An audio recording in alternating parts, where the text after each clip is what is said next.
February 10th. Ang nagliligtas na pananampalataya ay hindi agad nasisiyahan. Kung kanila sanang inisip ang bayang kanilang nilisan, nagkaroon sana sila ng pagkakataong makabalik.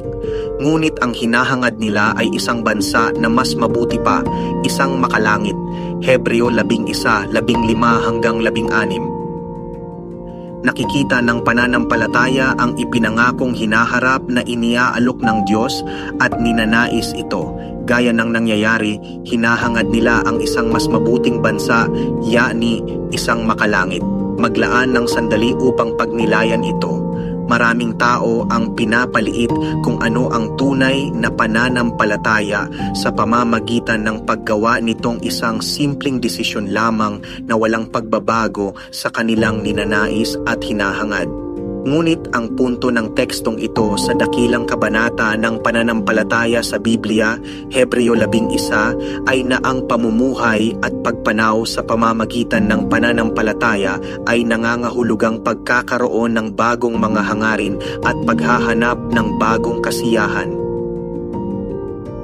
Sinasabi sa talata 14 na ang mga banal noon na pinupuri sa kanilang pananampalataya dito sa Hebreo 11 ay naghahanap ng ibang uri ng bansa kaysa sa iniaalok ng sanlibutang ito.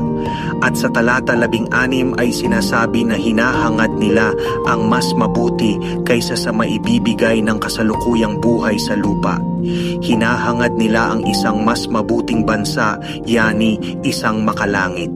Napako ang kanilang puso sa Diyos, kaya wala nang makakapagbigay kasiyahan maliban sa makasamaang Diyos.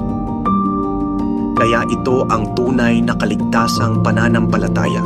Makita ang mga pangako ng Diyos mula sa malayo at maranasan ang pagbabago ng pagpapahalaga upang ang iyong ninanais, hinahangad at pinagkakatiwalaan ay ang mga pangako ng Diyos higit pa sa maibibigay ng mundo.